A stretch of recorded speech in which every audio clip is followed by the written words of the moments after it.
kauna-unahan sa Pilipinas. Manila Broadcasting Company. DZRH, member, kapisanan ng mga broadcaster ng Pilipinas. Member KBP. Oras! Eksakto, en punto. 6:03. Hataw sa komentaryo. 2x2. Balitang makatotohanan. Balitang maaasahan. ACS Balita. Walang makakaligtas. Walang makakalampas. Saan magsulok ng kapuluan? Luzon, Visayas hanggang Kamindanawan. Basta't may balita. Ipagwagwagan ng sikat na tagapagbalita. ACS Balita. Kasama ang 2x2 tandem Anthony Taberna at Jerry Baja. ACS Balita. Ang programang ito ay hatid sa inyo ng ACS Manufacturing Corporation, ISO certified, maker of world-class quality pride detergent. Araw ngayon ng Martes, October 14, 2025. Sa ulo ng ating ACS Balita. Crime rate sa bansa bumaba ng mahigit 14% sa unang 9 na buwan ng taon ayon sa PNP. Philippine Pavilion nakasungkit ng silver sa exhibit design sa World Expo 2025 sa Osaka, Japan. Pangulong Marcos handang isapubliko ang kanyang SALN. Mga kamote drivers o mga siga sa daan, binalaan ng LTO. Panibagong kilos protesta laban sa korupsyon ikinakasa sa October 17 at 21.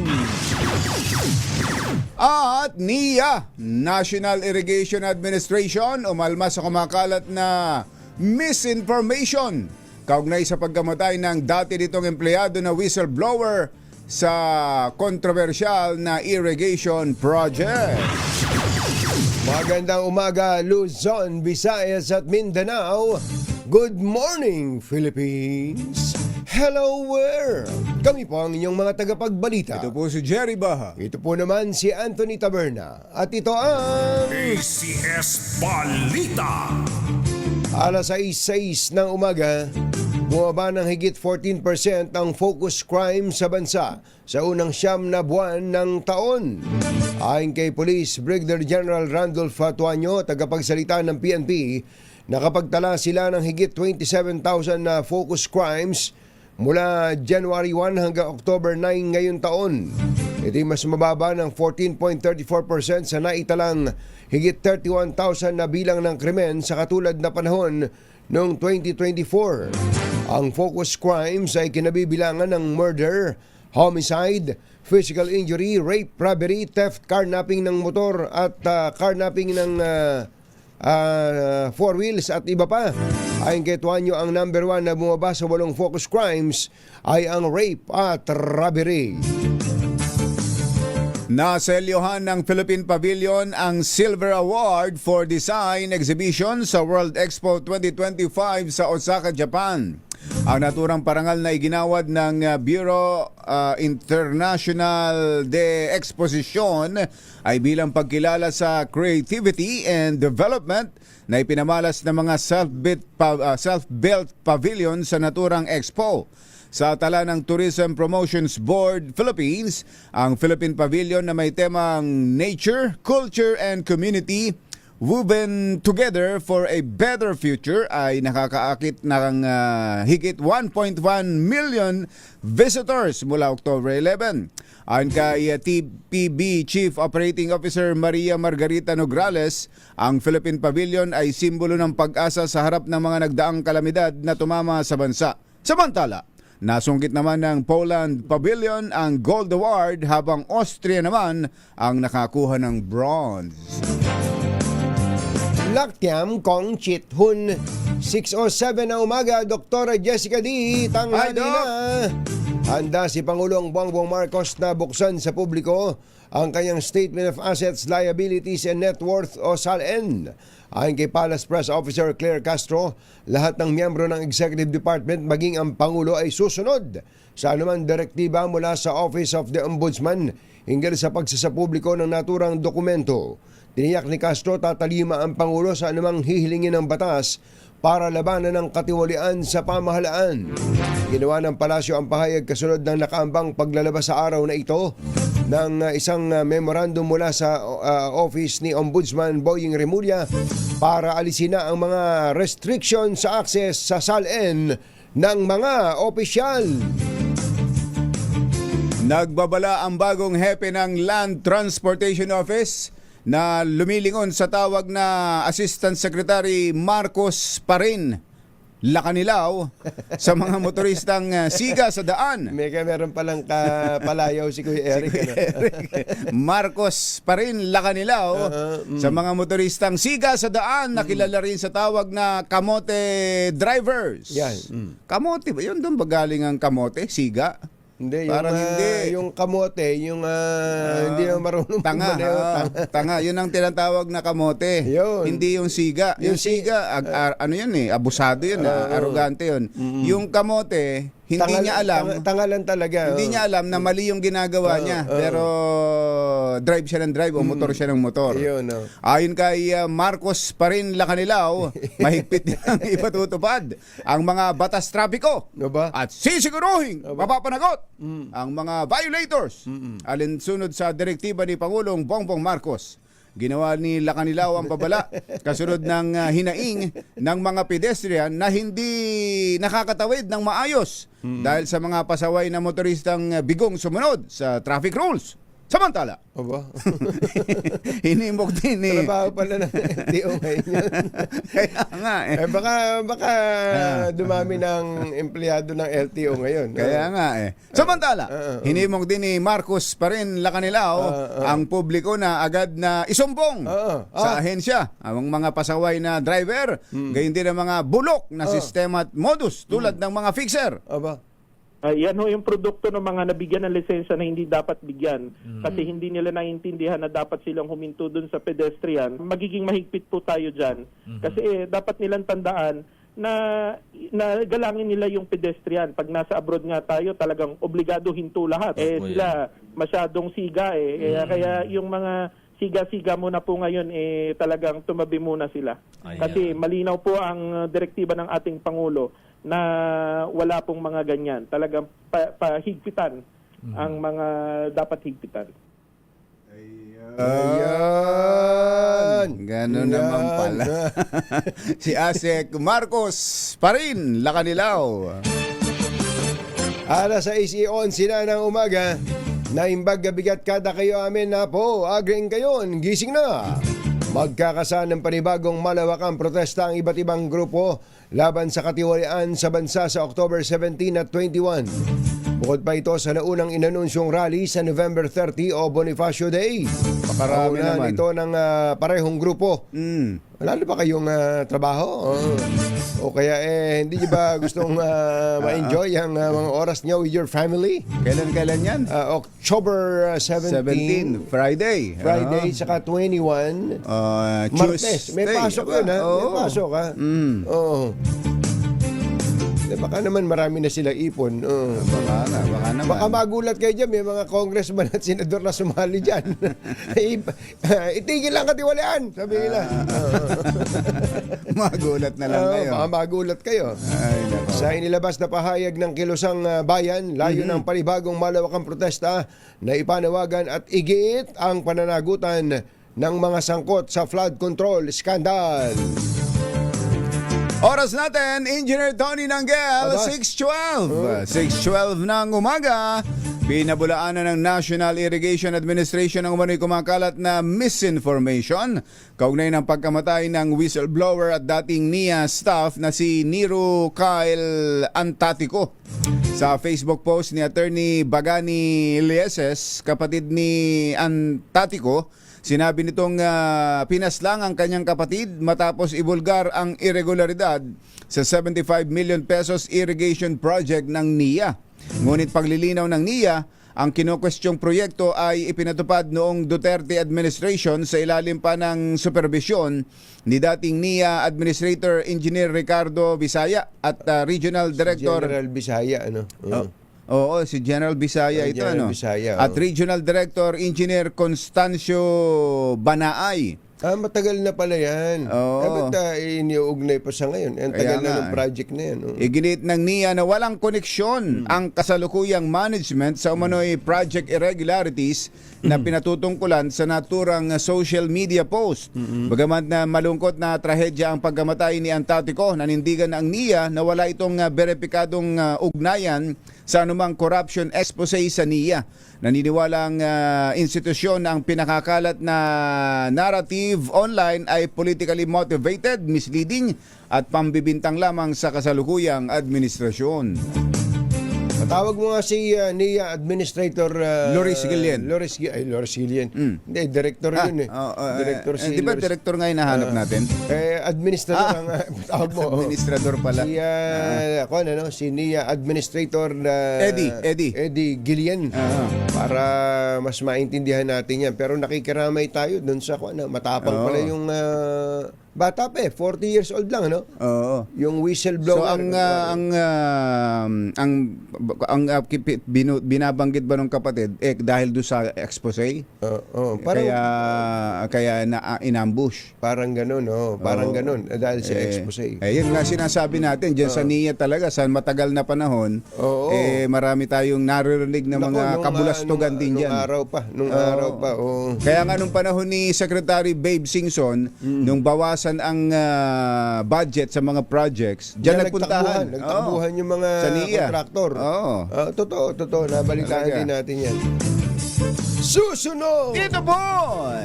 Ba't ba may binibentang bigas daw ang NFA sa mga lugar na nasalantana ng kalamidad? Aha. Ba't daw ba hindi nilang ibigay yan? Ba't nagbebenta pa ang NFA ng bigas dyan? Bakit? Nagbebenta na ba ng bigas ang NFA ngayon sa mga mamayan? Good news yan. Oo. Hindi ba matagal na natin gusto magbenta ang NFA? Bawal daw sa ilalim ng rice tarification law. Oo.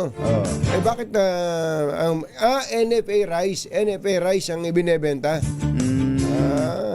Yan at iba pa sa pagbabalik ng ACS Balita. 6:15.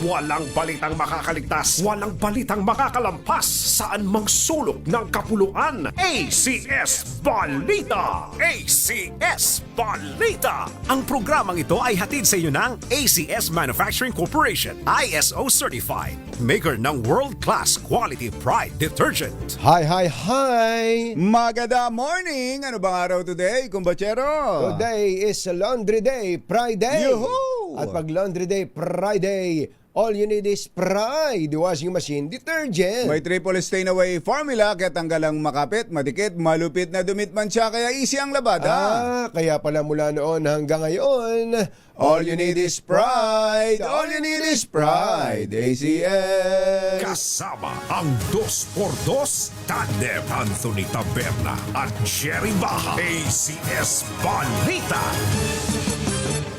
Alas 6:20 na ng umaga, tuloy ang ating mga balita. Nagtungo si Pangulong Bongbong Marcos sa Davao Oriental para personal na inspeksyonin ang mga naging pinsala ng malakas na lindol na naramdaman sa malaking bahagi ng Mindanao. Tiyak ng Pangulo mananatiling nakaalalay ang lahat ng ahensya ng pamahalaan hanggang sa tuluyan na makarecover ang mga lugar na naapektuhan ng nangyaring pagyanig. Kabilang sa mga tinututukan ng Pangulo, ang mga nawasak na paaralan, partikular sa Davao Region. Kaya kasama niya kahapon si Secretary Sani Angara. Tinuturo yung mga eskwelahan na dapat unahing gawin. At pati na rin si Public Works Secretary Vince Dizon. Si Secretary Vince Dizon, hindi kaya sumasakit ang katawan sa kabibiyahe. Oo. Alam niyo yung pagbibiyahe lang, yung akala Masakit sa lang katawan talaga ng yan. iba kahit naka-aeroplano ka pa, Kahit kahit naka-business class ka business pa. class ka pa. Kapag ka ikaw ay bumibiyahe, para, di ba, alam mo nyo naman sa aeroplano, ang... Ilang taon na ba si Secretary Vince? Pakihanap mo nga. Mukhang medyo bata pa naman. pero Kaya siguro... may pinakita nga si Alan Encarnacion na picture ng Secretary Vince, parang 80 years old na yun. Parang in-AI lang, inedit. Ano? Kasama din pala niya dyan ng Pangulo si Secretary Anton Lagdameo, si Secretary Rex Gatchalian, 51 years old si Secretary Vince Dizon. Tinan mo na yan. Secretary Vince, magpakulay ka na rin ng buhok, tinan mo ako, hindi halata. Na 50 años. Walang oras para pag magpapakulay ka, sabay gupit na yan na kumbatsero, di ba? Tama. Kapag pinagupitan mo kasi lalo lalabasan yung mga puti. Kaya nga. So magpapagupit ka muna bago ka magpakulay. Ganyan. So mga minimum of 1 hour siguro. 1 hour yun, mga ganun, no? Humigit kumulang. Kung magmamasahihin ka pa, tapos kung merong nagmamanicure tsaka pedicure doon. Sabihin sir, gusto mo bang i-pedicure ko yung kamay nyo? Lahat na lang puselling ang tawag doon, puselling. Di ba? Kaya sabi siguro ni Secretary Vince, bawat oras niya mahalaga. Nakita mo, nandito, may press con dito, maya-maya nando sa kahit siya nandoon si Secretary Vince Dizon. Sabi naman ni Secretary Ping Aliling, bakit siya lang ba? Hindi niyo ako sinasabi. Andun din ako Andun ka rin ba? Si Secretary Ping Aliling ng Department of Human Settlement and Urban Development. Dapat talaga nandun siya. Dahil mga nasirang bahay ang dapat na unahin dyan alamin nga natin kung meron bang itatayong mga bahay dyan. Paano gagawin? Ano ba gagawin dyan? May mga aftershocks pang nararamdaman. Pwede na bang magtayo nun? Yun ang kapag may mga aftershocks magandang tanong. Alamin nga natin ang update mula po sa Davao Oriental. Naroon si RH5 Val Gonzales. Mayong buntag, Val. Mayong buntag, Anthony at Jerry, pinakilos na ni Department of Housing and Urban Development o DSUD Secretary Jose Ramon Aliling ang isang team para sa mabilisang pagtatayo ng mga Modular Shelter Unit o MSU sa bayan ng Tarragona dito sa Davao Oriental. Ito'y kasunod ng direktiba ni Pangulong Ferdinand Bongbong Marcos Jr. na pagtatayo ng Bayanihan Village na magsisilbing pansamantalang ligtas na tirahan ng mga biktima ng 7.4 magnitude na lindol. Sa pagbisita ni Pangulong Marcos kahapon dito sa calamity areas, kabilang sa isinailalim sa inspeksyon ay ang Regional Evacuation Center sa munisipyo ng Tarragona, maging ang evacuation center na nasa harapan mismo ng Tarragona Municipal Hall. 150 modular shelter units at 5 milyong pisong halaga ng mga materyales sa pagtayo ng bahay ang inilaan DSUD para matulungan sa unti-unting pagbangon ng mga biktima ng lindol dito sa Davao Oriental. Labis naman ang pasasalamat ni Tarragona Mayor Art Benji Bulaong sa tulong na ipinagkaloob sa kanila ng national government. Narito pakinggan natin si Mayor Kakabulaong ng Bayan ng Tarragona.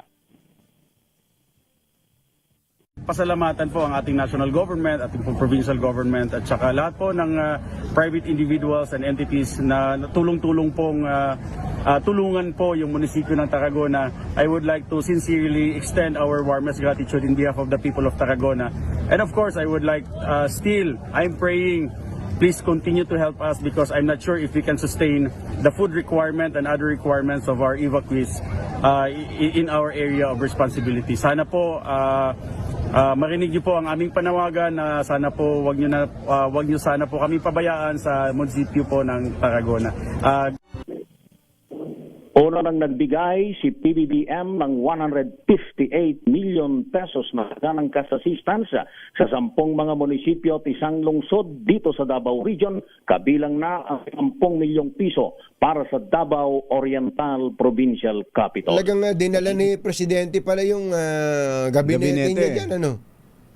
Oo, nandito lahat sina Secretary Vince Dizon. Herbosa, ayun, si Secretary Ted Herbosa pala yun, Yes, nandito rin si Ted Herbosa. Kailangan din yan. Si Secretary Aliling. Sani Angara, ayan, no? Ang Secretary Angara, lalong-lalo na itong si DSWD Secretary Rex Gatchalian. Dahil kailangan talaga ng ating mga kababayan dito sa Davao Region, na dito sa Davao Oriental, ang kagyat na tulong mula sa DSWD, kabilang na yung family food packs dahil hindi makapagluto yung mga kababayan natin na nawalan o hindi muna makakapasok o hindi makakauwi sa kanilang mga Val, yung binabanggit na modular houses. Ano ba itsura nun at saan ba yari yun? Yun ay yari sa mga tabla. Yari sa mga tabla yung modular shelter unit na itatayo dito sa bahagi ng Davao Oriental. Ito rin yung modelo ng pabahay na itinayo dyan sa bahagi naman ng Cebu na tinamaan ng malakas na lindol. Parang kwan lang ito, mga fit outs, ano? Ano yan, mga temporary lang, ganon? Temporary lamang ito habang isinagawa yung pagtatayo naman ng National Housing Authority. Ayun, yun ang matagal kasi. Permanent housing. Permanent housing para doon sa ating mga kababayan. Kahapon, Jerry Tantoni, kausap ko nga itong si ang alkalde ng Tarragona, si Mayor Kakabulaong. Ang kanyang banggit ay aarangkada na. At ang maganda doon sa housing project na itatayo sa ilalim ng pabahay program ng Pangulong Ferdinand Bongbong Marcos Jr. Yung mga bahay tatayo mismo sa lugar kung saan nakatira. Basta ang pipiliin lamang ay yung wala doon sa danger zone. Tama yun. So aarangkada na pala. So sabi ni Mayor, tara, go na! Okay. Tama ba? Nahihingit mo ba? Saka yung picture na pinadala mo dito, alam mo ba, iba ka talaga makipagkaibigan eh. Yung picture na pinadala mo dito, si Mayor si Tarragona, si Aliling, may itinuturo. Action photo to eh. Talaga. Ikaw ba ang nag-choreograph nun? Sinabi mo ba yun na itaas yung kamay yung dalawang kamay nyo, kunwari may tinuturo kayo. Iba ka talaga makipagkaibigan eh. Tinutulungan mo sa mga action pictures ng mga ito eh. Yan ay ibinigay na ng Office of the President sa pamamagitan ng Presidential Communications Office. Teka muna, di ba ang unang binabanggit yung mga tent city, maglalagay ng mga tent city sa mga ganyang lugar? Wala na bang makuha ng tent na ginamit dati sa COVID? Marami. Marami. Si Rex Gatchalian ay nagdala ng marami, more or less 100 kung hindi ako nagkakamali. At isa dun sa napakikinabangan ngayon, Jerry Tantoni, yung inilagay na family tents sa hospital, yung bumagsak na hospital sa Manay District Hospital, na inilipat na doon sa poblasyon, Regional Health Unit, at doon na tatanggap ng mga pasyente dahil itatayo na nga yung bagong unit nitong hospital na bumagsak. Yung dala nitong DSWD Secretary Rex Gatchalian na family tents, ang sabi ng direktor ng Manay District Hospital, yun ang magsisilbi nilang emergency room o magsisilbing ER ang nabanggit na bumigay na hospital dito sa Davao Oriental. Eto, may pinadala pala si Yusek Mon Ilagan na video ng mga modular houses na yan. Papakita natin mamaya. Thank you. Maraming dinadala ng Department of Social Welfare and parang mga gypsum board dito eh, no? Kaya madaling itayo. Mabilis. Ini-screw lang. Ini-screw lang, Okay.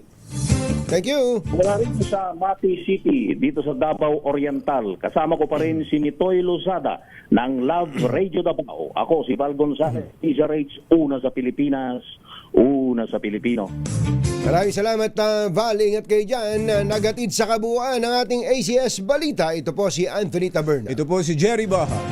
Kasama ang 2x2 tandem Anthony Taberna at Jerry Baha. ACS Para sa Balita. ating Pasko Panalo promo ng DZRH, nasa barangay 40, Lianas, Leverisa, Pasay. Aba, tuloy na ba ulit? Oo, balik. Ang ating pamimigay? Oo, mamimigay. Pati ng mini component? Ayun, ready na. Nasa pier na eh. Baka ma-auction sa pier. Baka makasama sa iyo auction yan, ha? Kailangan ma-release na yan, Sherwin. Abangan po natin yan. At makakausap din natin, kumbatsero. Ang administrador ng NIA na nag-aalok na pala ng reward money Aba? para sa ikadarakip ng nasa likod ng pagpatay sa dati nilang empleyado. Oras po natin, Achi Ahya, Mr. Jalam Tang, Lakyam Sam Hun, 6:31 ng umaga. Balitang makatotohanan, balitang maaasahan. ACS Balita. Ang programang ito ay hatid sa inyo ng ACS Manufacturing Corporation, ISO certified, maker ng world-class quality pride detergent. This time check is brought. Lumalatay na komentaryo sa Himpapawid. 2x2. Walang takot sa paghimay sa masalimuot na isyu ng bayan. 2x2. Humahataw na mga balita at impormasyon. 2x2. Ating damhin, ating lasapin ang hagupit na 2x2.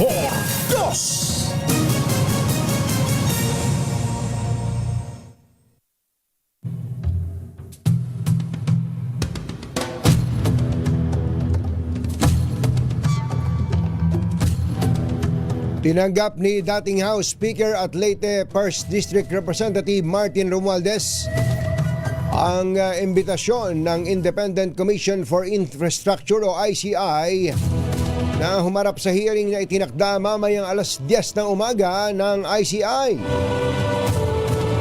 Ito! Ano daw? Ito! Ay para ipakita na hindi siya tumakas ng bansa. Tulad ng kumakalat sa social media, matapos siyang isangkot sa budget insertions at maanumalyang flood control projects.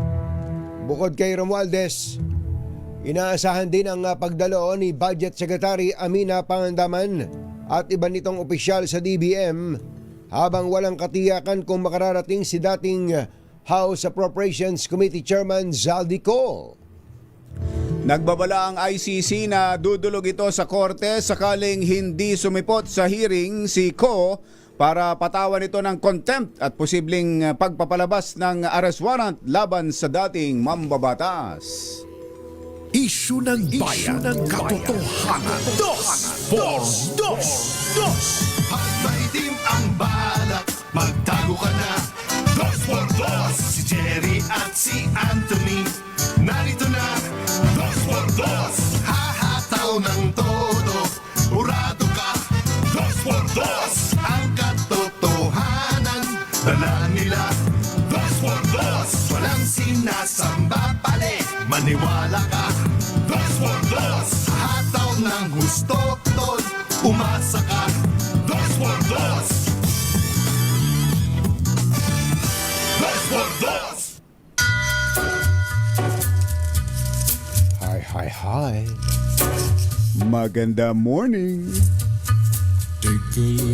Magandang umaga, bayan! Ito po si Anthony Taberna. Ito po si Jerry Baha. Muli pong sumasa inyo ang 2x2 sa umagang ito ng Friday! Yuhuu! Sana po ayos na kayo dyan. Lalo na po yung mga kababayan po natin na nasa lanta ng kalamidad at ang aming dalangin makabangon. Makabangon po, wag pong mawawalan ng pag-asa.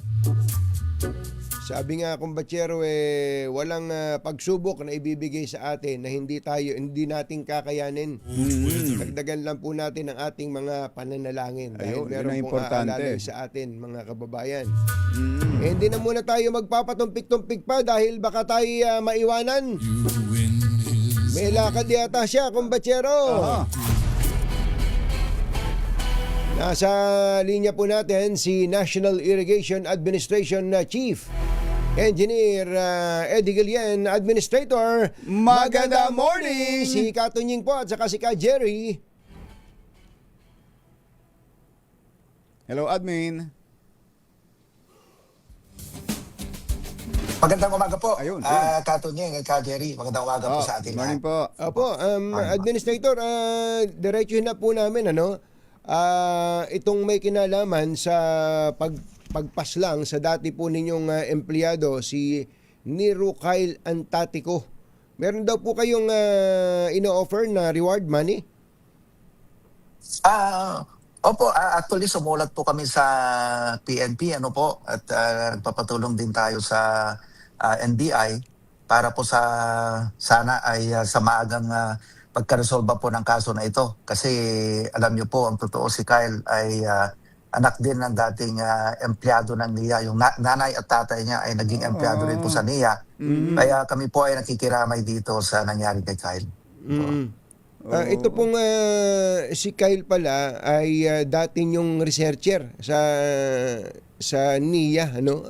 Kailan po siya umalis sa NIA? I think ito hong 2024 po yata siya umalis po sa NIA. Last year lang. Bago lang po. Opo. Oo. Siya ay anong position?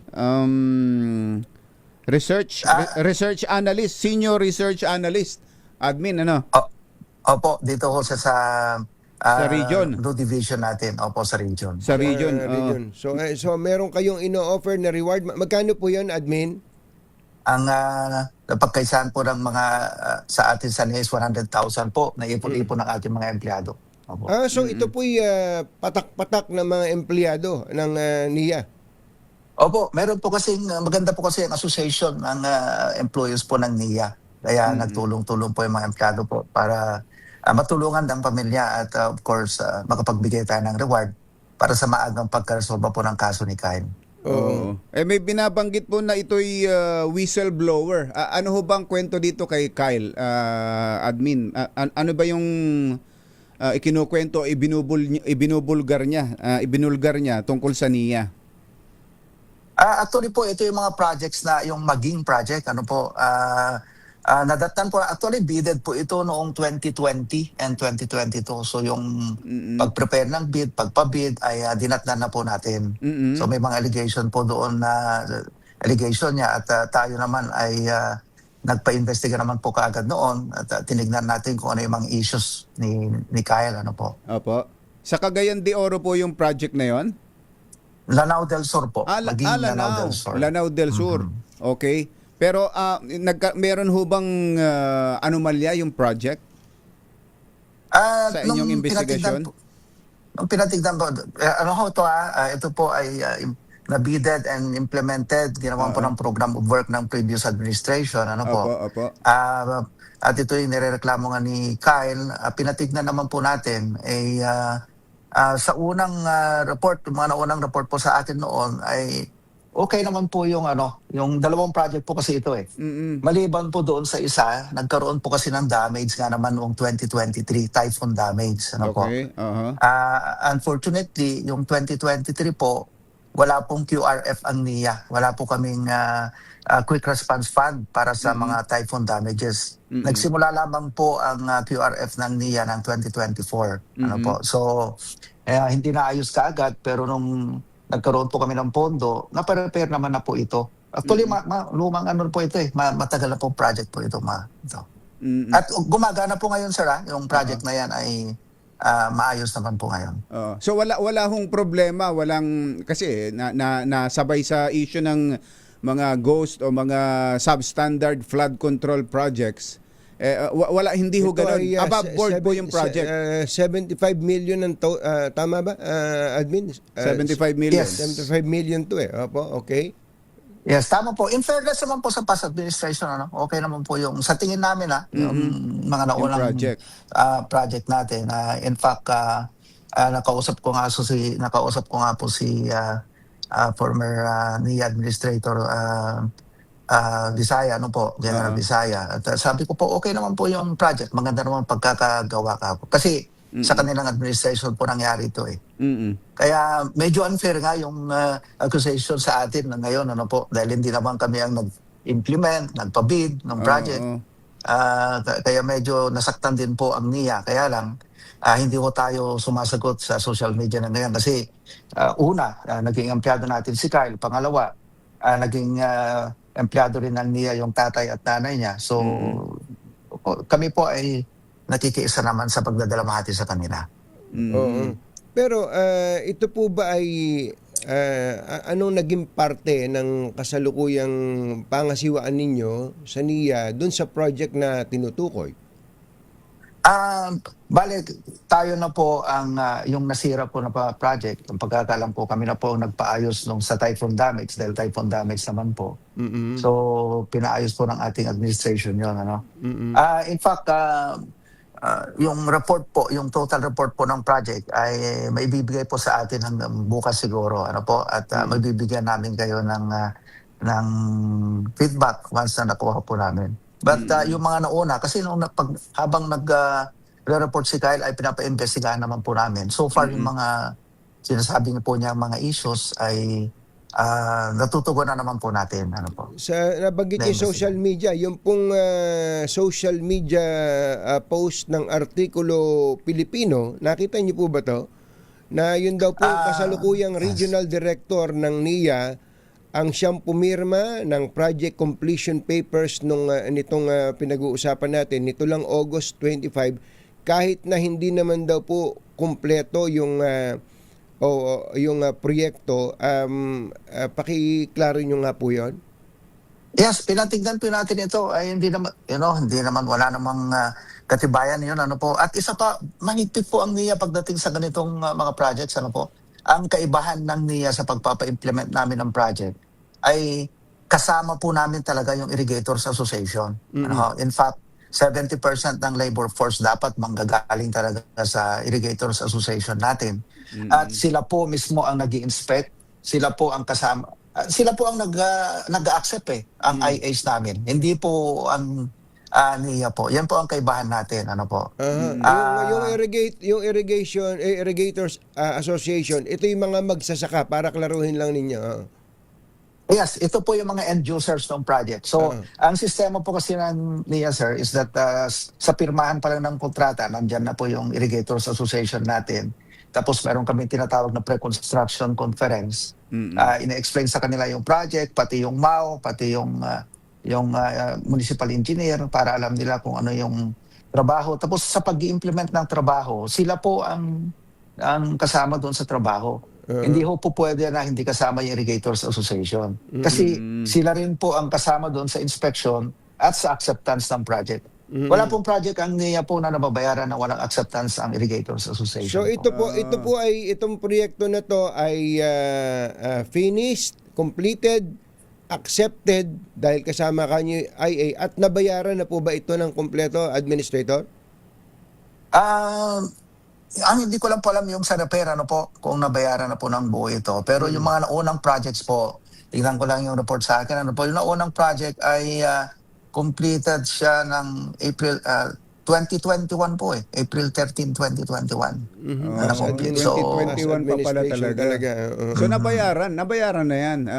Yes, So hindi ito ghost project, Administrator. Yung kasi yung isa pang Kaya allegation ay dinudugtong dito. Uso kasi yan Hindi po, malabo po sa NIA yan. Inuulit ko, hindi po. Ang kagandahan po sa NIA talaga sa construction pa lang, acceptance, saka dito po sa pag-inspect ng project. Kasama po talaga ang Irrigators Association natin dyan. So sinasabi niyo ba, hindi. ang sinasabi niyo ba, Administrator, kahit sa mga nakaraang administrasyon na wala pa kayo dyan, tinitiyak ninyo na walang ghost o walang substandard na naging project ang NIA? Well, during po itong administration natin, masisiguro ko po sa inyo. Ano po? Oo, sa inyo. But of course, yung last administration, kung sinunod po yung Green Book, yung sinatawag natin sa NIA, ay malabo po talaga yun, sir. Kasi maliban na lang kung... alam nyo kasi ang kaibahan sa amin, ang aming mag-monitor dyan ay yung end user. So meron silang sense of ownership. Ownership. So yun po ang ginawa ng NIA para po maiwasan po yung substandard projects na yan, tsaka yung ghost projects. Oo. Medyo malabo po yun. Ang DA po tsaka DPWH may audit na ng mga farm to market yan, roads. farm to market roads tsaka iba pang mga infrastructure projects. Kayo ho ba sa NIA meron ding kailangan ding magsagawa ng ganung audit, Administrator? Yes po, in fact, kahit nung wala pa po itong mga issues na ito, may quarterly audit po kami sa NIA. At talaga pong madaling lumabas pag may kalukuhan sa mga projects, sir. Ulit-ulitin ko. Dahil nga kasama yung... Iba pagka may sense of ownership yung mga kasamang nagmo-monitor doon. So, mas maganda pa nga kung sa amin, i-appeal ko nga sa Pangulo yung LGU ang magre-receive ng project. Kasi nga sa amin, palagay, mas maganda mismo kung yung mga beneficiaries mismo. At of course, yung LGUs naman sa NIA ngayon ay kasama na sa implementation. Opo. So, pwede nyo bang sabihin sa amin, total uso to, that NIA has no ghost projects? Yes, sir. Sigurado ko po yan. Lalong-lalo na po ngayong administration po namin. Wala pong ghost project ang NIA po. Well-monitor po lahat ang projects natin. Substandard. Ganun din po. Alam niyo, ang NIA, meron po kami 3 patakaran dyan, sir, bago ma-implement yung project. Yung tinatawag po namin right project, right price, and right quality. I-explain ko lang po ng kaunti. Itong right project na ito, 3 po ito kailangan tao, tinitignan namin yung tao, lupa, tubig. So, may request ba ang tao dyan? Kailangan ba nila talaga? Kasi kahit bigyan mo ng patubig yan, kung wala naman silang hilig magsaka, walang silbi yung ating patubig. So, tao, binubuo namin yung IA. Tapos yung, saka namin sinusurvey yung lupa na papatubigan, okay ba? At saka yung source ng tubig, kaya bang patubigan yung required? Ganun po sa kami. And then yung sa right price naman po, yung of course kung ano yung going rate price analysis. Opo. Yung right quality, doon na pumapasok yung dapat kasama ang ating Irrigators Association sa pag-monitor, paggawa at pag-accept ng project. Irrigation canal lang ba ginagawa ng NIA o baka naman meron din kayong tulay o kalsada o flood control? Meron ba kayong farm to market roads, Administrator? Ang NIA ba ay may farm to market roads? Ang NIA po, meron kami yung service road lamang po. Kasi yung tabi ng kanal namin, meron pong service road dyan . So kung may kanal po siya, dapat may service road na dadaanan ng ating mga farmers. Yun po ang kasama sa atin. At of course yung dam and yung irrigation facilities. Wala po kaming, of course yung farm to market road, iba po kasi yun . Service road ang Service tawag road. namin doon sa Mura lang ho yun. Magkano ho per meter nun? Mura lang po yun sa atin kasi yun lamang Hindi 300,000 yan, ha? 300,000 per meter? Hindi naman po. Actually nga, ang appeal ko nga kay Secretary Laurel at kay Presidente para siguradong mapupunta sa maganda yung farm to market roads, dapat pauna muna natin pa konkreto yung mga service roads ng NIA kasi una, wala ka ng problema sa right of way. Pangalawa, siguradong dadaanan yun ng ating mga farmers. Kasi wala po kaming pondo para dyan . Nakakaawa yung mga farmers natin pagdating dyan sa mga papunta sa palayan nila. So, tinitignan naman ni Secretary Laurel po ito at saka ni Presidente pagbigyan po. Ang problema po ngayon, last na lang po, Engineer, Administrator. Ang problema ngayon, ang taong bayan ay nagdududa na sa mga proyekto na ginagawa po ng gobyerno, kahit aling ahensya ng gobyerno, dahil nga po dito sa flood control ghost, flood control substandard. Ngayon, wala ba kayong para naman pampaganda ng parang feel good kumbachero, wala ba kayong mga magagandang mga proyekto? Hilahin nyo kaya si Secretary Vince Dizon, si Pangulong Bongbong Marcos para joint inspection sa project naman ng NIA para naman masabing meron namang magandang nangyayari sa bayan na to? Actually po, mag-i-inspect po sila ngayon. Kami ngayon, kasama po si Sec at si Presidente. Meron po kasi kaming kauna-unahan po ito na convergence project ng NIA at DPWH. Makikita po natin kung gaano kaganda yung project na ito. Flood control po siya, pinunduhan ng highways yung diversion dam, which is Sabo Dam po ito, ano? And then, nilagyan na rin po ng NIA ng irrigation canal. Bale, nagtulong po kami ng highways dito na nag-survey, nagplano, at ngayon ay tapos na po ito. Saan po yan? Sa Cagayan po, Cagayan Valley po. Cagayan Valley. So, mag-i-inspect po kami ni Secretary po ngayon at ni Presidente. At ito po ang sinasabi ng ating Pangulo na pupunduhan na ng highway sa flood control, yung merong pakinabang yung ating mga magsasaka para sa irigasyon. Kasi ang mindset po ng ating Pangulo, kung flood control lang kasi, environmental lamang yan at social issues ang sinosolve niya eh. Pero kung nilagyan mo na ng irigasyon, nagkakaroon na siya ng economic benefit ng ating mga farmers. So marami po ang makikinabang. Yun po yung mindset ng ating Presidente. So itong mga susunod po na mga flood control projects na ng highways, ay magtutulungan na po kami para sigurado po na nakatawag dito triple bottom line concept eh. Para naka-triple bottom line concept yung project natin. Makakatulong po talaga sa tao at talagang makakasolve sa ating flooding dito sa bansa natin. Hindi lang sa flooding kasi kapag tagulan nga, flooding ang problema natin. Kapag summer naman, tagtuyot naman. Hindi na makapagtanim ang mga magsasaka natin. Di ba ang hinahanapan ng paraan ay yung mga ano ba yun? Mga water impounding areas para kapag summer yung sobra-sobrang tubig sa tagulan nai-impact natin at may magamit sa summer. Tama po yan, sir. Actually, ito po yun eh. Ito po yung sample yun. Isa lamang po Isa ito. na nga Makikita yan. nyo po ang kagandahan po na ito, naging tourism destination na rin po siya. So, marami pong pakinabang talaga pagka ang masunod yung gusto ng ating presidente na sistema ng flood control para sa ating bansa. Isang banda, sa Cagayan po yan? Sa Claveria, Cagayan po. Claveria, Cagayan. Teka, yan ba yung nasa Facebook no isang araw, yung kasama niyo si Secretary Dizon? Napunta, in-inspect po niya, kaya niya in-invite si Presidente. Sabi nga niya, ganito dapat ang mga flood control. Sabi po niya, dahil natutuwa siya. Todo pasalamat ng mga farmers sa kanya nung nagpunta eh. At, Dapat nga maipakita yan. Ano? Para maiba naman, puro negative ang nangyayari sa bayan.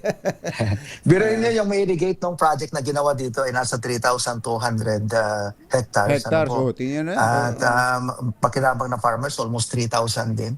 So, ibig sabihin po, pag kinukwenta nga niya nung nandito siya, ibig sabihin pala na ito, sabi niya, 2 taon pa lang, sulit na yung gastos natin dito. May balik, kumbaga may balik sa ating gastos. So, yan po yung sustainability kasi kung may balik sa atin, may bawi tayo dun sa ginagastos natin sa project, ay talagang gaganda po ang buhay ng ating mga farmers po. Ito, pinapakita namin. Ito pala yun. Ito pa yun. Ito sa Claveria, Cagayan. Opo. Parang isang magandang tourist parang destination. Pantabangan Dam ya. Parang Pwede ba maligo diyan? Opo. Pwede ba mag-jet ski? Anyway, Administrator, baka kayo maiwan ng aeroplano. Teka, panghuli na lang, update lang dun sa tuloy pa ho ba yung contract farming natin sa mga magsasaka para sa pagtatanim ng palay? Yung patuloy lang po kami, ginagamit pa ho namin yung budget namin noong 2023. Ano po? Ibig sabihin ay tuloy-tuloy lang po kami. Pinapaikot nyo na lang yun? Pinapaikot yes, nyo na lang? Hindi na nadagdagan? Dapat na may hindi pa ako nadadagdagan, pero pinapaikot po namin ito. Kaya tuloy-tuloy pa rin po yung aming contract farming at saka yung 29 pesos rice po ng NIA. Ayun, okay. Administrator, salamat po. Ingat po sa pagmamaneho ng aeroplano. Salamat po. Good morning po. Thank you. Si NIA Administrator Eddie Guillen. Masamang tao lang ang takot sa dalawang to. Kaya kung maitim ang balak, magtago ka na! Anthony Taberna, Jerry Baja. 2 por 2. 2 por 2.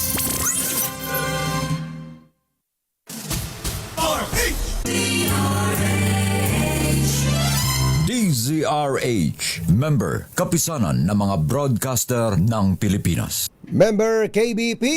Oras! Ay, ang daming may birthday ngayon, kumbachero. Kaya nga.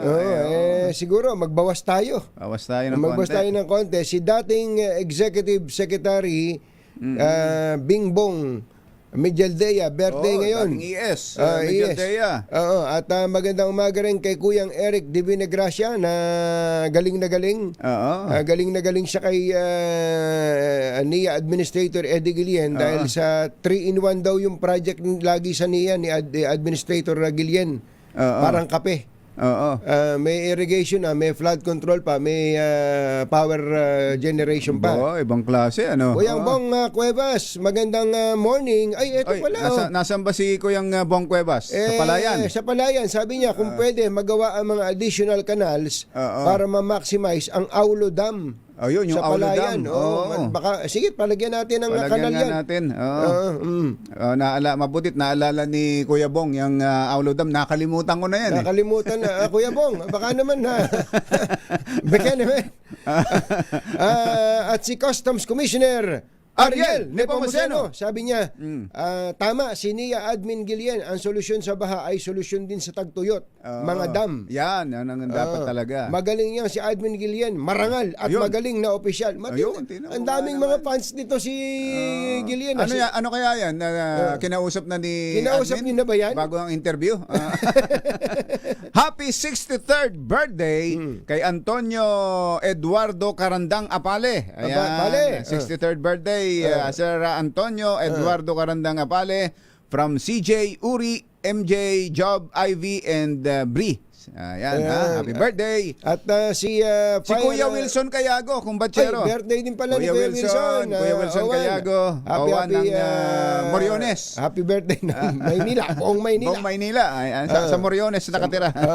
Happy birthday. Si Inspector Jeremiah Corpus, ay birthday din ngayon. Si Governor Ronald Aguto ng Batanes. Happy birthday po sa inyo. Si Alan Encarnacion. Alan Encarnacion, yun ang pinakamatindi sa lahat. Magpapakain ngayon, nangungumbida sa, hanapin ko yung saan lugar ito? Mamaya daw hong alas 6 ay magpapakain si Alan. Saan ba? Anong address? Kaya nahanap ko yung lugar. Mabanggit yung address. Limited daw, limited. Limited edition lang ba yan? Limited edition lang. Mabira. Attorney Ronnie Heron. Balitang dapat alam mo. Balitang magdadagdag ng talino. Dahil bagong impormasyon, makibalita. Unang-una sa DZRH. Pangunahing balita. Kasama ang 2x2 tandem ni na Anthony Taberna at Jerry Baha. Sa ulo ng ating mga pangunahing balita, corruption, inflation, nananatiling top concerns ng mga Pinoy ayon sa Pulse Asia Survey. Dating House Speaker Martin Romualdez haharap ngayon. Kailan? Ngayon sa pagdinig ng ICI. BGC Boys, humirit ng house arrest. SWS Survey, 50% ng mga Pinoy nais papanagutin si dating Pangulong Rodrigo Duterte sa drug war. House Ethics Committee, pinaghintay ni Congressman Kiko Barzaga. Ang dahilan, napuyat daw kasi siya sa paglalaro ng computer games. At Department of Health nilinaw na walang outbreak ng trangkaso sa Metro Manila. Magandang umaga, Luzon, Visayas at Mindanao. Good morning, Philippines. Hello, world. Kami po ang inyong mga tagapagbalita. Po si Jerry Baha. Ito po naman si Anthony Taberna. At ito ang... Pangunahing balita. Anthony Taberna at Jerry Baha. DZRH. Pangunahing balita. Hoy, may nanalo na. Sandali lang. Susubukan ko lang to. Ako magmamaneho nito. Hey, hey, hey! It's the time of the year para mamigay ng malakasang pamasko! Dahil eto na ang DZRH Pasko Panalo Malakas Promo! Yun! Galing, Ganun lang, ganun lang. Ba talaga si Sherwin? Mabilis, humahagibis, at mayaman. Sherwin, ikaw pala nagpapaka-ninong dyan sa Talaga? Barangay 40, Llanas, Liberiza, Pasay. Sherwin, go, go, go! Yes, katunying ka, Jer, dito nga sa Mayalian, sa Mayali, Berisa, dito yan sa Barangay 40, sa Pasay City. May malakas ang nakatutok sa DZRH, pero ito muna ang ating birthday boy. Yan na, Si Bingbong. Happy birthday to you. Ang ating ES! Si ES. Wala, may dala bang gitara? Hindi ba kakanta? Wala. Happy birthday, yes. Yung gitara ko eh. Pero ito nakilala mo dahil andito, dala-dala yung kanyang radyo. Ayun. Tempo natin na nandito sa kalsada, nakatutok to si tatay, pangalan niyo po? Ricardo Cabana. Si Tatay Ricardo, palagi ka nakatutok sa DZRH. Bakit ka palagi nakatutok sa DZRH? Paborito ko si Jerry ba? Saka Tonyo. Si Cardo, si Cardo Dalisay, parang hihimatayin. Nagkaka-stroke lang daw dito. Nasa kalsada, talaga na tuwing umaga. Ba't na dito kayo sa kalsada pag umaga? May parinda po kami. May parinda sila. Ayun, yung kanda parinda pang Puto. agahan. Ay, ayos. Puto. Ayan, meron pang Nilaga iklog. orange yan, gelatin. Naalala ko tuloy, Sherwin, naalala ko tuloy yung tatay ko nung unang na mild stroke si tatay. Nandun sa tarangkahan ng bahay namin. Paborito niya doon dahil lahat ng dumadaan binabate. Lahat nga nang dumaan dito kanina binabati siya. Kayo ba kapitan dito? Di po. Baka balak magkapitan. Baka balak magkapitan. Tatakbo ba kayo sa eleksyon? Napapasaya mo si tatay. Bumate tuwing umaga. Ano no? Palabati. Palabate. Masayahin lang palabati ka. Dahil palabati ka tuwing umaga, eto, meron kang 1,000 pesos. Sherwin, yan bang mga tinda niya na yan, patingin nga uli yung mga kakanin na yan? At yung kanya mga paninda, merong champurado. Pero syempre, mas masarap ang champurado ni Katoy. May mga ganyan. Yung mga kakanin, yan. Yung mga kakanin. Ayan, magkano lahat ng kakanin na yan? Magkano ang suman? Magkano lahat? 10 piso, magkano lahat to? Yung kakanin? 40. Inisa-isa pa. Sa estimate mo magkano lahat yung mga yan? Ano po, 400. Bigyan mo 1,000. Dagyan mo 1,000. Lagyan mo 1,000. Bili mo 1,000. Akin na lahat yan. Bigyan mo 1,000. Ayan. Kukumpiskahin namin lahat yan. Ayan. Kumpiskahin mo yan. Napakasarap naman. Teka. Ano yung kulay violet na yan? Etong kulay violet na to ay maha. Hindi ba illegal yan? Dagdagan mo pa ng 1,000 piso. Dagdagan mo pa 1,000 piso. Gawin mo 2,000. Yan. Ito po, kapon nyo yung Jerry ba maraming salamat, maaga ako nakaubos. Ayun. Hindi, Sherwin, may sinasabi si Jerry. Ano? Hindi lang daw 1,000 ang ipambayad mo yan. 1,000 pa. 1,000 pa! Pili mo magkasama ka dyan mo. Yung sinasa kayo. Ang isip mo, nakakota. Ayan. Salamat po. Jerry, baha. Naiiyak ka na. Naiiyak. Tuwa po. Oo nga. Ayun. Hindi pa nga sumisikat yung araw, nakakota na. Ayos. Maraming salamat po sa inyo sa pag-subaybay nyo sa DZRH. Ito pa additional 1,000, 2,000, 3,000 pesos na kuha. Ayun! Kanya Cabana po. Melania, jo, asawa mo, ano pangalan? Ricardo Cabana po. Si Ricardo. Kuya Ricardo at si Ate Melania. Yan, ha? Kaano nila si Copa? Si Copa, kaano nyo? Ha? Ano nyo si Copa? Si Iskopa. Si Copa Cabana. Ito mukhang si Melania Trump yan, ha? Si Copa Cabana, hindi nila kilala. Hindi na si Copa. Copa Cabana. O yung hotel dyan sa Pasay. O yan. Ito ang kamag-anak ni Copa. Elsa Rotonda sa Copacabana, hotel ba yan? Ayos. So, nice mo na 1,000 pesos sa akin tumutok sa Teaser 8. Pasko Panalo, Mas Malagash promo. Ayos number 6, Serving Battle para Teaser 8. Una sa Pilipinas! Una sa Pilipino! Nakatawa si Tatay Ricardo Tatay Ricardo Pwedeng maging chairman Lahat binabate. Thank you Sherwin at sa mga kababayan natin dyan sa Barangay 40. Yung Lianas, hindi ba yung Lianas Supermarket? Oo nga, yun ang alam ko dun Lianas Supermarket na nung araw. Nakabidahan ko pa yung anak niyan nung si Lianas na isang beses. Thank you po sa inyo at sa lahat ng mga nakikinig sa DZRH.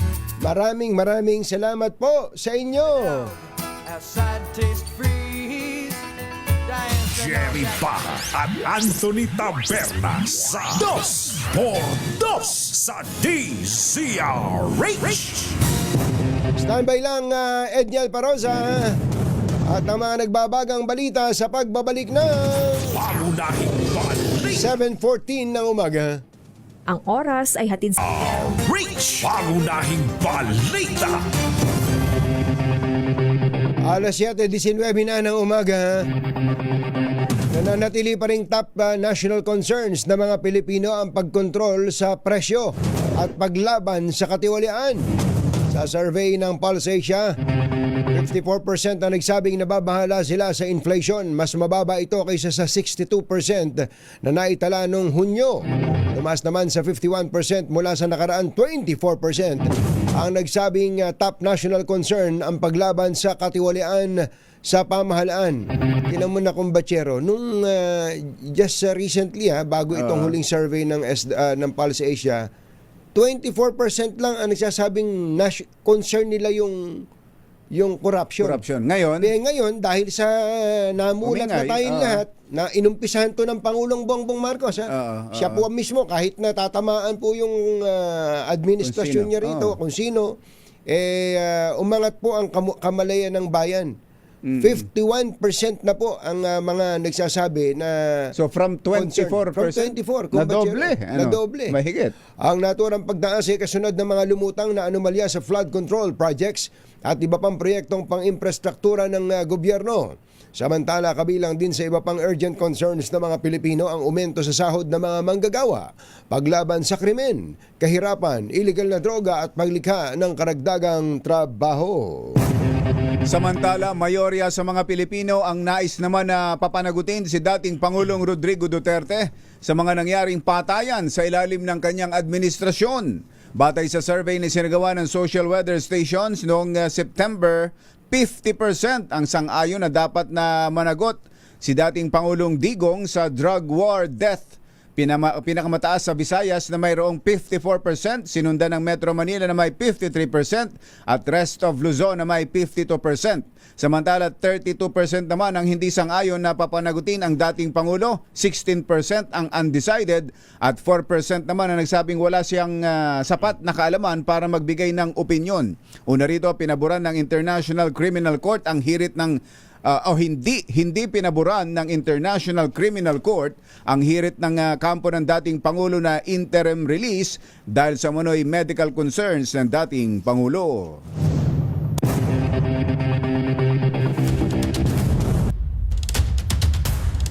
Samantala, mukhang nag-alala yung DepEd kumbachero dun sa ginagawa ng ibang LGU. Na napapagkahaba-haba yung suspension ng klase. Kaya nga. Parang sa Laguna ay hanggang 31. Hanggang katapusan na ng buwan. Di, makaundas na siguro. Pambira. Oo nga pala, mag-uundas pa. Gano'n mababawas sa school calendar niyan? Saka alam nyo naman kung gaano kahirap para sa mga bata at pati sa teacher yung online classes. RH52, Edniel Parosa. Kami na Edniel! Katunying ka, Jerry. 3 magkakatabing classroom ang dinali ng trangkaso at iba pang influenza-like illness dito sa Rizal High School sa lungsod ng Pasig sa nagdaan pa lamang 2 linggo. Ayon kay Principal Richard Santos, 5 hanggang 6 na mag-aaral lang ang natira o naiwang hindi nahawa sa nasabing mga silid-aralan. Dahilan para maaga silang magpatupad ng alternative learning arrangement.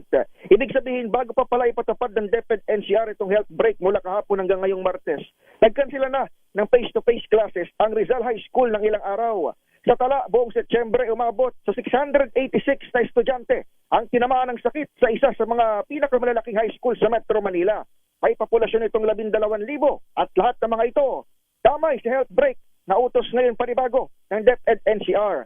Sa panayam ng DZRH, binanggit ni Santos, umaasa silang hindi na magtatagal pa itong suspensyon ng physical classes. Ito'y dahil tama kayo, apektado nga ang kanilang kalendaryo at sa katapusan ng Oktubre ay sasapit na rin ang kanilang second periodical exam. Pakinggan natin si Principal Richard Santos.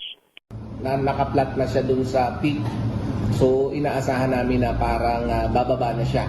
At base naman dun sa report ng DOST, parang end of parang sinasabi na itong hababa. Kung sana magtuloy-tuloy na siya kasi talagang syempre nakaka-apekto yung semestral break ng students kasi parang last week of October, first week of November. So inaasahan namin na hindi na maiuurong pa yung second quarter examination. Sinasalamin ng pahayag gayan ni Principal Santos ang paalala ng DepEd sa mga lokal na pamahalaan kaugnay ng extended na kanselasyon ng pasok sa statement na inilabas ngayong umaga ni Dennis Legaspi, Chief Media Relations Officer sa tanggapan ni Secretary Sani Angara. Pinayuhan ng DepEd ang mga LGU, lalo na yung may mga mahabang class suspension, dapat magsagawa sila ng review kung dapat pa bang ipagpatuloy ito. Concerned kasi ng kagawaran ang learning continuity kaya makikipag-ugnayan din ng DepEd Central sa Schools Division Office. Una nang inamin ng DepEd na maaari rin palang magdeklara ng preventive suspension ng ilang LGU sa klase upang magsagawa ng structural inspection sa gitna ng mga lindol at iba pang paghahanda sa mga sakuna at paggalat ng sakit. Inirespeto raw ng DepEd ang desisyong ito ng mga lokal na pamahalaan tulad ng deklarasyon sa Laguna na online muna ang klase hanggang sa katapusan ng buwan. Bukod dun sa mga factors na binanggit mo, Edniel, ewan ko kung nalimutan na nila na kapag ka online o kaya ano tawag doon? Yung distance learning. Distance learning, apektado ang mental health ng mga bata, maniwala ka. Marami na tayo mga na-encounter na mga batang ganyan, kaya nga yung face-to-face ay napaka-importante. So pagka mahaba yung panahon na bumabalik na naman sila sa parang panahon ng pandemic, ay nako, correct. maapektuhan pati yung mental health ng mga bata. Tsaka yung kalendaryo na binabanggit nyo kanina, Katunying ka, Jerry, pagsapit ng undas, hindi lang yung undas yun pala semestral break na rin. So imagine, wala silang face-to-face classes hanggang October, tapos same break na agad ang susunod. So, isang buwan yan. Isang buwan. Oo. Napakahaba ng lalaaning oras na wala silang interaction ng kanilang kaedad. Totoo yun. At wala sila doon sa dapat sana ay mas conducive na learning spaces. Specifically doon sa kanilang mga silid-aralan. Yung mga anak ko lang, Edniel, meron silang mga kaibigan nila sa online. As in kaibigan, parang pagka i-describe mo, very close. Nung nagkaharap na, ayaw mag-usap. Yung nagkakahiyaan, ayaw magkausap, hindi nag-uusap. Parang hindi magkakakilala. Okay, sabi nga ng mga eksperto, ang mga tao naman, lalo na yung mga bata na nagde-develop pa, Katunying, may tayo, iba't ibang klase ng intelligence. Kaya so, kasama rin dyan yung pakikipag-relate sa tao. Exacto. Dahil yan ay mahuhubog, of course, kung ikaw ay makikipag-relate sa tao. So, hindi yan mahuhubog agad-agad kapag online lamang. Yung kanilang... Tama. Ayun, buti na lang, nagpaalala ang DepEd. Maraming salamat, Teacher Edniel. Back to you, Principal Andres. Buset! Mga nangunguna at mga bagong balita sa DZRH. Pangunahing balita.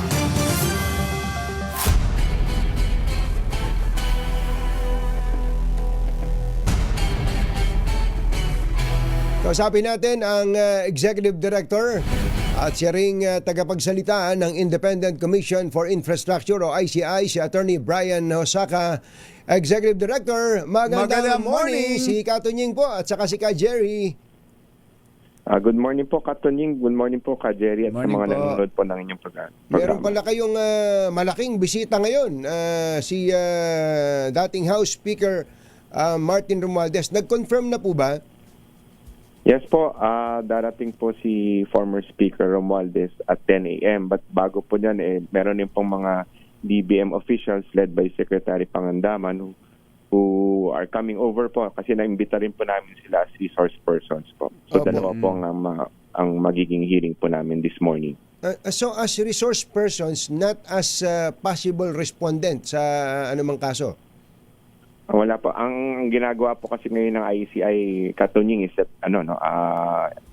fact finding, no. So as much as possible we're trying to get the facts. Nag-iimbestiga po kami, inaalam po namin yung katotohanan. So in this case po we've invited them to shed light kung ano po nalalaman nila dito sa mga flood control projects po, no, at saka sa may ibang infrastructure projects na medyo hot na hot po ang issue ngayon po.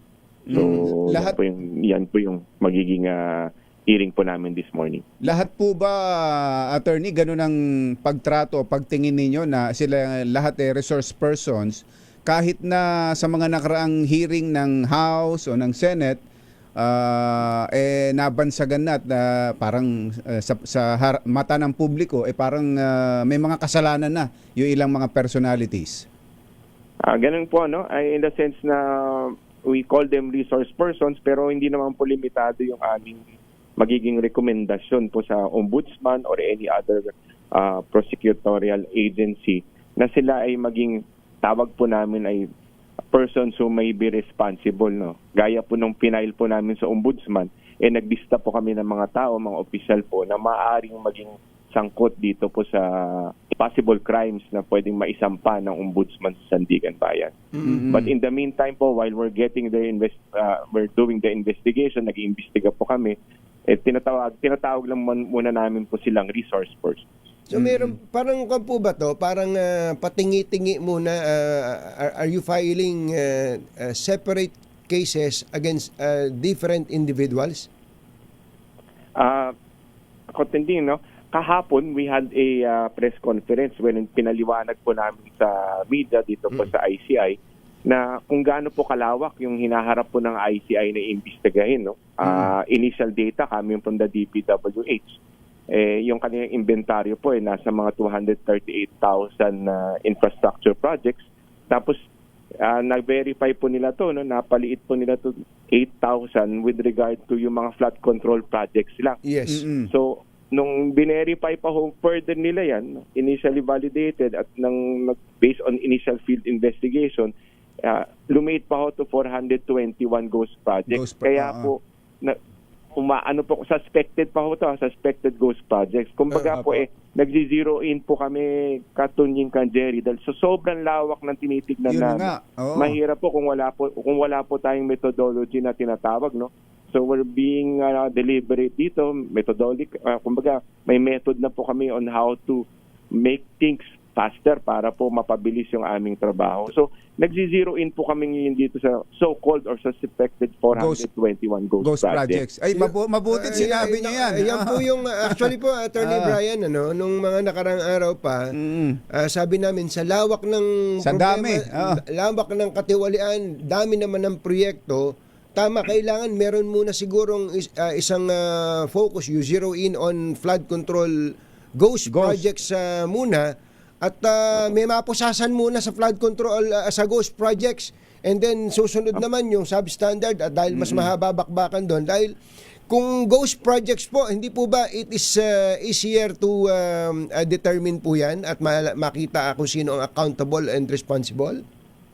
Tama po kayo dyan, no? Kasi po pagka ghost projects, kumbaga po walang tinayo, di ba? Kaya po, as far as evidence is concerned, kailangan mo lang ma-verify po lang, we have to go there para makita po kung talaga pong wala.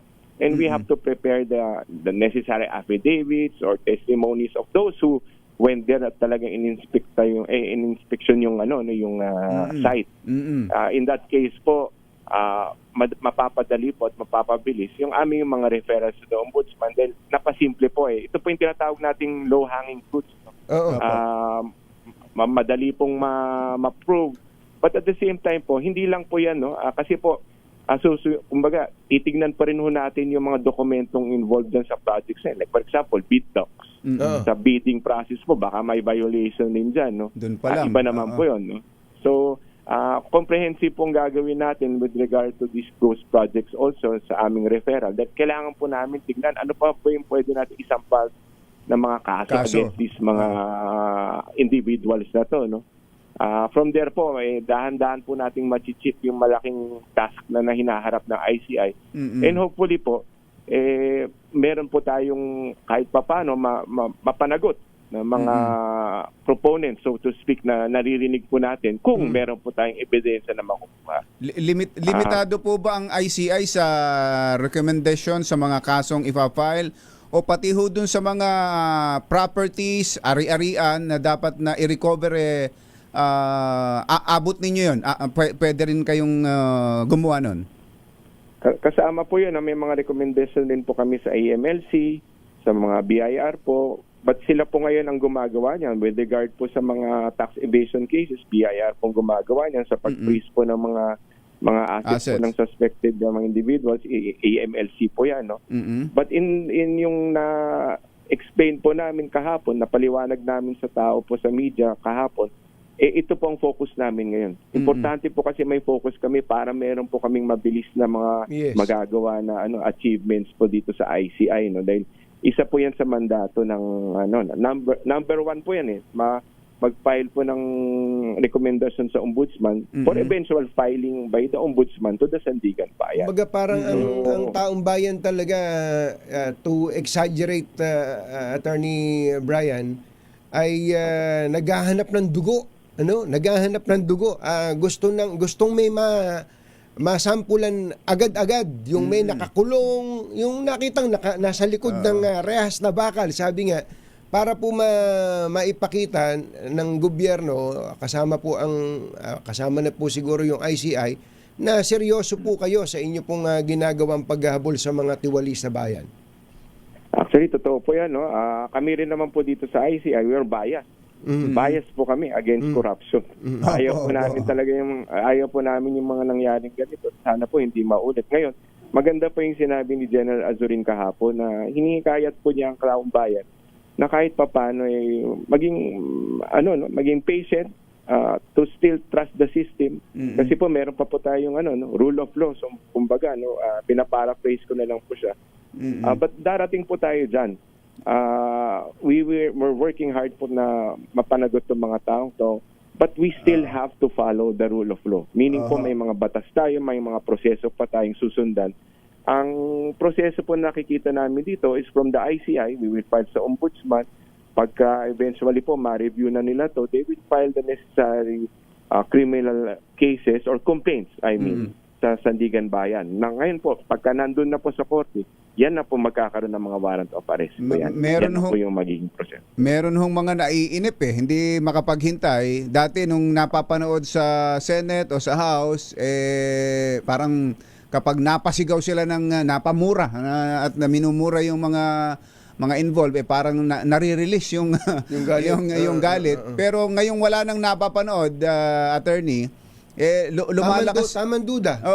May ganon. Tapos lumalakas ang panawagan din tuloy na sana daw i-live stream o i-live ang mga hearing ng ICI. Kayo nga po magpaliwanag kung bakit hindi kailangan o hindi dapat itong i-live stream. Okay po. Yung policy po kasi ng commission po ngayon is no live streaming po, no. Bakit po? Dahil we're like para po, sabi nga po ni Secretary Babes, para po kami mga pulis, mga investigador, no. Pagka meron pong person in interest, pagka kini-question siya, tinatanong siya, hindi naman po open to the public yan, no. Bakit po? Dahil sabi ko naman po, in-explain ko, mahirap po maniwala sa testimony ng isang tao, no? Especially kung kaduda-duda po yung kanyang karakter o kanyang background, dahil hindi po natin alam kung itong tao po ay nagsasabi ng totoo, baka nililigaw lang investigasyon ng ICI or even po liniligaw ang taong bayan, no? Para po baka mamaya kung ano-ano lang po sinasabi nila para mapagulo lang po itong proseso na ginagawa natin. In the meantime po, kami naman po dito, mapanuri po kami. We will listen. Papakinggan po namin anong sinasabi itong mga taong to at itong mga resource person or nagtitestify sa amin. But at the same time, we have to cross-check po, no? I-verify namin kung meron bang yung sinabi ba nitong taong to meron din kumbaga magma-match sa sinabi ng isa pang aming testigo. Oo. Meron bang dokumento? Tama kayo doon, attorney. Tama kayo doon. Kahit na kasinungalingan na yung sinasabi ng isang resource person, kailangan ninyong pagbigyan at pakinggan dahil resource person nga siya at nababanggit ang kanyang pangalan. Pero sa dulo, kayo ang mag-i-evaluate kung alin yung tatanggapin talagang mga testimonya. Apo, at saka po kasi pagka, kunyari pa maniwala po tayo sa isa lang, tapos mag-file po kami ng rekomendasyon, pumunta po sa korte yan, we have to have sufficient evidence that will hold in court. Kasi po kung isang testigo lang po yan, papile namin yan sa ombudsman, mapile sa Sandigan Bayan. Madali pong ma-refute ang testimony ng isang tao. Sasabihin ko lang, I can deny it. Sasabihin ko, hindi totoo yan, di ba? So, aside from that, we have to have a solid case, solid evidence po, mas maraming ebidensya, mas mabuti. Para po, hindi mapapakawalan itong mga taong to.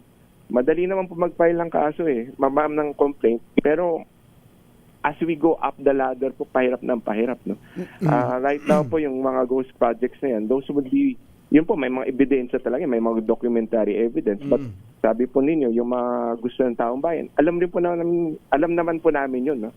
That the people want retribution, justice po. At masabi ninyo, mapusasan itong mga may kasalanan na to.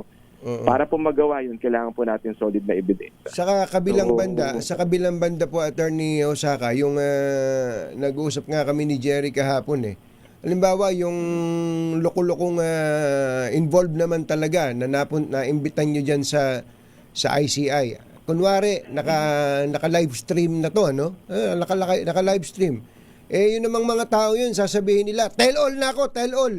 Pero sa totoo lang, self-preservation ang nasa isip at damdamin ng tao na yun kung ituro lahat ng tao na kahit wala namang nalalaman, alam nyo naman kung live stream, ngayon mas matindi ang trial by publicity ngayon, attorney. Nung araw, sa TV lang Ngayon, pinuputol na sa TikTok puputulin lang yung statement. Halimbawa, isang mahaba, 5 minuto yung sinabi, puputulin lang yung 30 seconds. Halimbawa, binanggit yung pangalan, si Attorney Osaka ay kasama namin dito. Nako, pulutan na kayo, hindi na kayo makakabangon habang nabubuhay kayo. Kayo ay kasama na sa corruption na yon, kahit na kalokohan lang yung sinabi ng testigo ninyo. Tama po yan. Kaya nga po sa ating saligang batas, kailangan po kasi ang public trial po nasa korte po yun Bakit po? Kasi adversarial na yun. Meaning, pagka may mag-akusa sa akin, may karapatan akong tanungin siya. May ganun po, di ba? Hindi po katulad pag nag-iimbestigat kayo, one way pa lang yun. Isang tao lang nagsasalita. Wala naman po yung inakusa niya na tao na pwede na nandun sa courtroom na magtatanong after that na i-refute niya, di ba? So ito po, tama kayo, may trial by publicity na po kagad. Yun po yung pine-prevent namin, yung iniiwasan po natin dito sa ICI. Kasi ayaw po natin madrag yung mga maaring taong, hindi ko pa sinasabing inosente sila, but maaring inosente sila. Tama kayo doon. At until then po, nag-iingat po talaga. Pero ano ba pwedeng maging compromise? Alam nyo, while nandun po yung danger na yon, attorney, na baka nga malagay masa ilalim sa trial by publicity ang sino mang mabanggit ng mga testigo ninyo, meron po namang right to information na binabakuran ng ating konstitusyon. Ano ba pwedeng mapagkasunduan natin, ICI and public? Ang ginagawa po namin ngayon, once nag-file po kami ng referral to the ombudsman, nagpo-provide po kami kaagad ng kopya, full records po ng aming final doon sa ombudsman to the public, to our friends sa media po. Mababasa po nila lahat yan kung ano naging basehan ng aming referral to the ombudsman. In that case po, napapakita namin sa taong bayan, ano ba yung mga basis ng ICI in filing this recommendation sa Ombudsman. At pangalawa po, we're planning to have regular press briefings po para po mabigyan naman po namin ng liwanag yung publiko kung ano po nangyayari dito sa ICI, no? At ma-update namin sila. Sa ngayon po kasi we're still completing our staffing pattern po, no. Medyo kakapanganak lang po ng ICI a month ago, no. Actually ngayon po October October 14. October 15 po, 1 month anniversary po ni chairman at saka ng mga commissioners po nung na-appoint sila. So barely a month pa lang po, we're trying to also complete our capacity, meaning to get the right people, equipment, and staffing po, no, para po mapabilis yung aming proseso. So in that sense po, yun po yun, no, kasama po yun sa pagbubuo namin ng communications department namin or office namin para mabigyan namin ng information ng publiko po about sa ICI kung ano nagagawa na namin o ano na-accomplish na. Habang kinukumpleto pa lang ninyo ang staff, tinatambakan na kayo ng trabaho, attorney.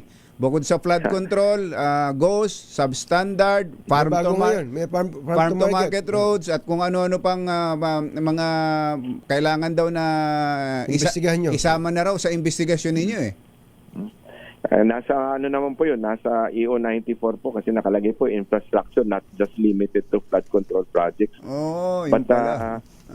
Inaano pa namin yan. Kaya po ngayon nakafocus po kami dito sa supposed ghost kasi po kung anuhin po namin lahat yan with our current capacity, hindi po kakayanin ng ICI. So baka po mabubulunan po kami, no. But in the meantime po, pagka nakakatanggap naman kayo ng information, nandyan po yan. Kumbaga, it's just a matter of time. Once meron na po kaming capacity, full capacity, matitignan na rin po namin at ma-actionan po yun. So si dating speaker ngayong alas 10, yun hong dating Marines, si Orly Gutesa, yun ho ba'y napatawag na ninyo o ipapatawag din ninyo? Siguro po it will be in the pipeline po, no. Pagka sabihin po ng commission na ipatawag po yan si Gutesa po, papatawag po yan. But in the meantime po wala po yata po siya sa listahan. But definitely po once the commission instructs our secretariat to summon them or subpoena them, we will issue the subpoena. Nako. Last na lang, gaano po ba kalaki ang workforce ng ICI sa dami na ipinagagawa sa inyo at ilan ba talaga ang kailangan? Ilang lawyers ba kayo dyan? Ilan bang engineers na meron kayo dyan? Ilan bang requirements ninyong mga legal researcher, etc.? Sa ngayon po, aming staffing pattern po up to pina-finalize po ng DBM saka ng ICI. But sa ngayon po, ang initial po namin na hinihingi po, para kasi napakalaki po nito, nasa mga, depende po, no, mga nasa 170 to 180 na staff po. Para po sa laki ng hinaharap po namin na trabaho, baka po kulangin pa po yun. 170 to 180, pero ngayon, ilan pa lang ho ang tao ninyo? Ay, nako po. Siguro po mga volunteers po tawag namin dito dahil until we get the staffing pattern, we cannot really accommodate din. Siguro po wala pa ho kami sa 30 ngayon. Bihira. Ang kailangan ninyo ay mga 170 to 180 but currently you only have 30 staff. Opo, ballpark lang ho yan, ha? Ballpark pa ho yan. Mapakasama na ho yung baka naman masyado kaming maraming hinihingi sa inyo. Hindi po, kakayanin po natin yan dahil yan pong mandato namin. We're determined naman po to deliver our mandate. Ang ano lang po, gaya nga po sinabi ni General Azurin, humingi lang po na kami ng konting time para po mabuo po namin yung team namin. Kasi po, kakapanganak nga po, mahirap po yung ICI na, yung position po na ICI in the sense na we're starting from zero.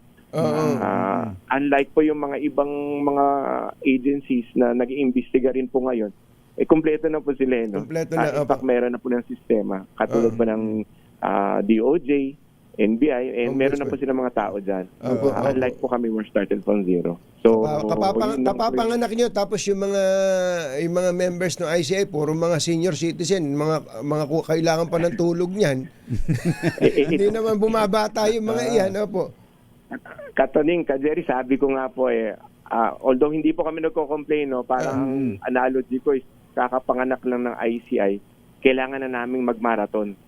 Para pong gano'n yung para po yung, but hindi po, kakayanin po. Kasi kailangan pong gawin para sa taong bayan po. At saka, ayaw po talaga namin itong nangyari. So, we're here for the people. We're here against corruption. Sana nga po, as soon as possible, kahit na dito man lang sa Ghost Projects, before the end of the year, meron tayong makitang nakakulong dito, Attorney Brian Osaka. Maraming salamat po. Magandang umaga po sa inyo. Thank you. Maraming salamat po. Good morning. Good morning po. Si Attorney Brian Osaka, ang Executive Director ng Independent Commission for Infrastructure. Mga nangunguna at mga bagong balita sa DZRH. Pangunahing balita. This time check is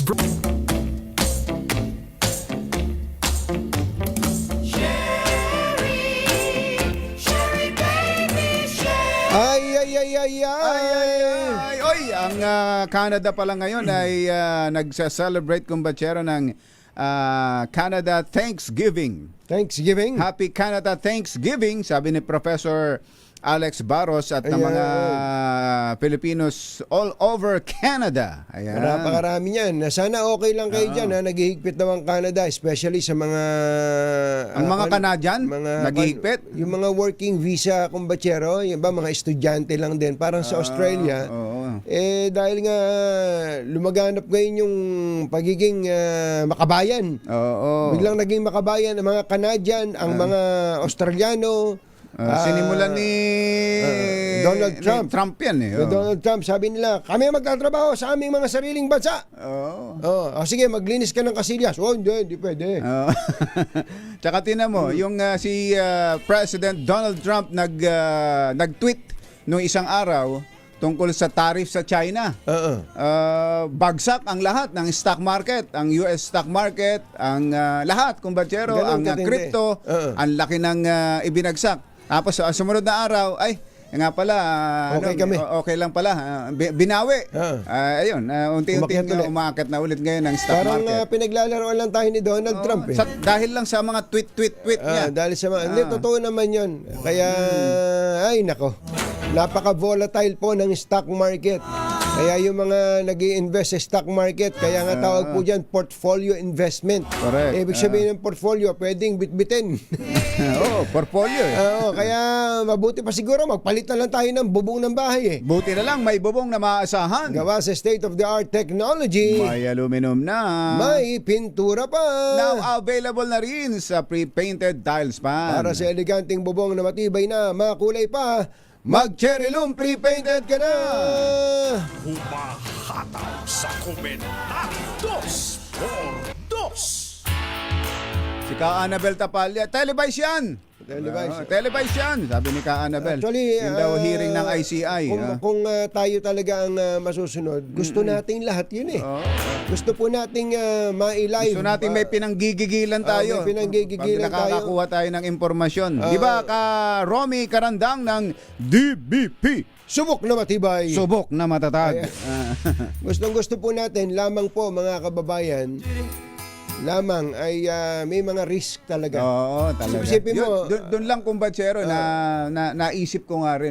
di ba? Maiisip mo yun kapag meron ngang isang tao doon na kumbaga sana'y magsinungaling. Yung mga taong involved yan pasensya na kayo hindi naman kami judgmental. Pero itong Bryce Hernandez na to, yung kaya kang tignan sa mata, papasa sa lie detector test to. Mata sa mata, tititigan ka. Tapos sasabihin niya sa iyo ng walang kaproblema. Walang problema para bang ito kaya niyang ituro lahat ng gusto niya ituro. Ibig sabihin para po siya sa isang pusa na nasukol mo eh. Kakalmutin ka eh. Talaga. Pagka lalapitan mo, kakalmutin ka eh. Yun po ang sitwasyon ngayon. Hindi lang si Bryce Hernandez. Survival sila eh. Yung iba pa na gusto lang makasurvive dito at kung maaari, di ba? Sila lahat gusto maging state witness. Tingnan Saka nyo na yan. nakakita dyan, daan-daang mga kinasangkutan, gusto nilang maging state witness. Diyan na lang sa ghost. Oo. Isipin nyo, sino ang pwede mong ituro kaagad na pinakamabigat na may kasalanan sa Ghost Project? Oo. Sila Pero yan. hindi ako Sa magtataka DPWH yan. kapag tinanong mo yan, hindi ako. Yun po. Yun po. Pagka nagturo na gano'n, ang problema naman sa atin, sa social media, ang totoo nun, mulat-mula pa, hindi lang sa social media. Pati sa mainstream media, pag nabanggit, oras na mabanggit ang pangalan mo dyan, kahit na wala kang kamalay-malay, biglang na. Pinakawalang yan tao ka na, hindi ka na makakabangon. Magmamarka na yon, babaw na yon sa dami ng mapaniwalain sa Pilipinas. Bye! Happy weekend! Woo! Damdaming Bayan! Susunod na!